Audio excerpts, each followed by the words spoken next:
Selamat malam dan salam sejahtera untuk kita sekalian. Pada kesempatan ini saya akan kembali mereview buku ke-9 dari mata kuliah kajian seminar masalah-masalah sosial. Sebelum itu saya akan memperkenalkan identitas saya. Nama lengkap saya Yohanes Leonardus Lalu, NIM 162303010. Saya dari kelas A, reguler sore, semester 9, Fakultas Ilmu Sosial dan Ilmu Politik, Program Studi Sosiologi, Universitas Nusa Cendana. Oke, langsung saja pada review buku yang ke-9 yang sudah saya rangkum dalam bentuk PowerPoint. Kesehatan dan problem atau masalah sosial. Menyimpang minimum sebagai penyakit alkoholisme sebagai pencapaian sosial. Bagi orang-orang yang mengatasi problem atau masalah akibat alkohol, perdebatan tentang kecanduan alkohol sebagai suatu penyakit merupakan hal yang membosankan dan akademis.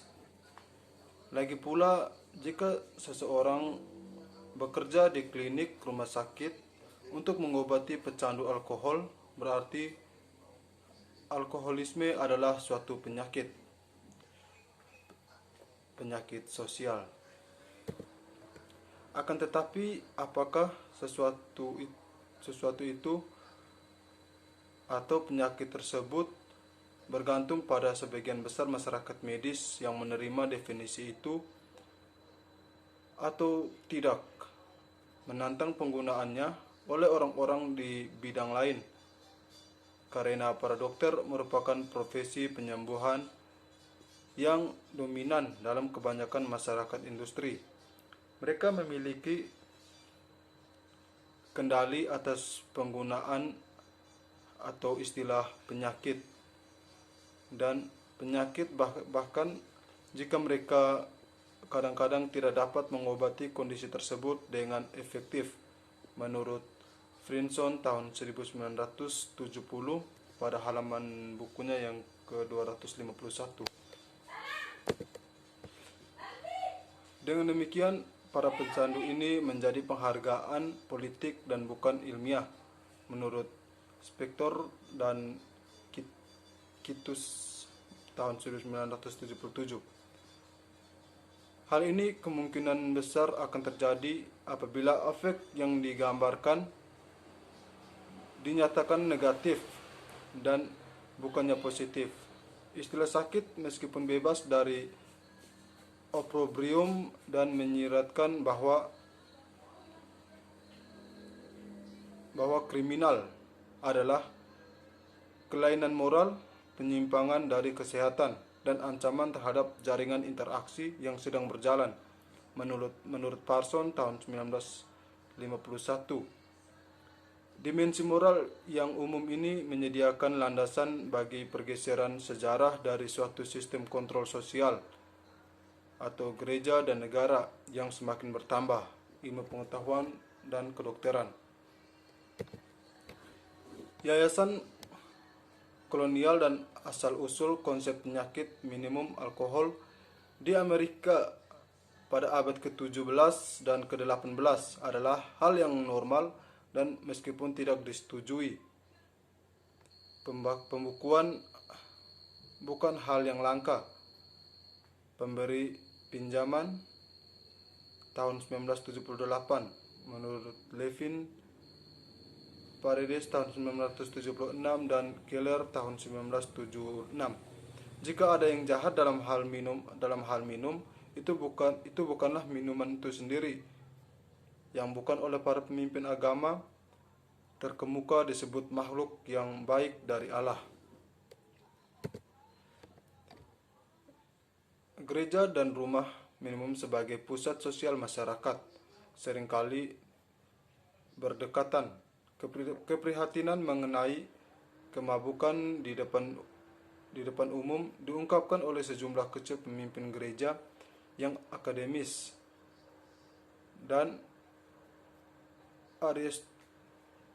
Aristorak yang memperingatkan terhadap dosa akibat mabuk yang berlebihan, terkadang diakibatkan dengan perbuatan iblis.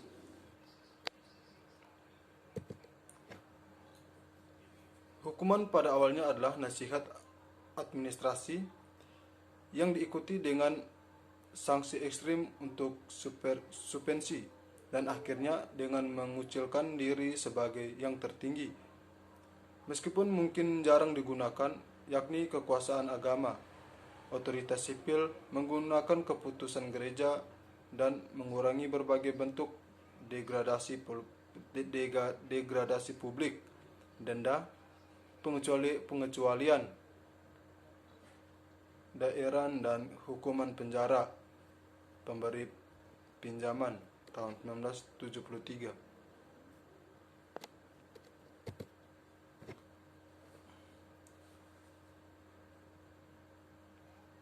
Kolonis seperti nenek moyang mereka dan keturunan dibedakan antara mabuk dan kebiasaan mabuk.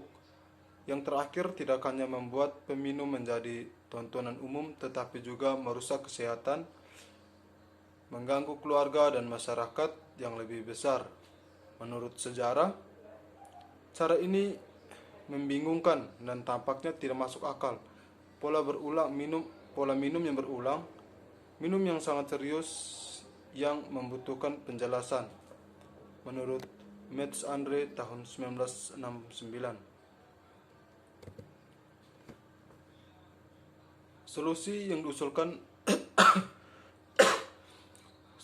diusulkan mencerminkan minat dan ideologi waktu serta pandangan dunia dari para spesialis yang didakwa memberikan jawaban seperti itu. Menurut Holzner tahun 1922 halaman 162.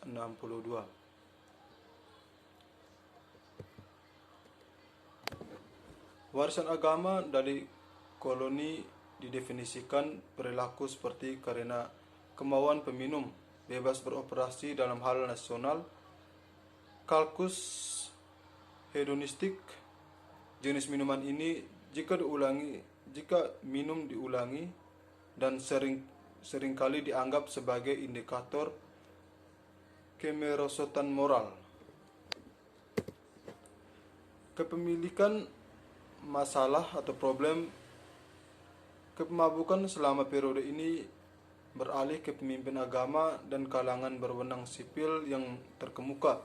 Kemudian bergabung, kadang-kadang warga ditemukan khawatir akan penggunaan minuman keras yang bersifat spiritus di kalangan para pekerja, petani, dan orang-orang dengan kedudukan yang lebih rendah.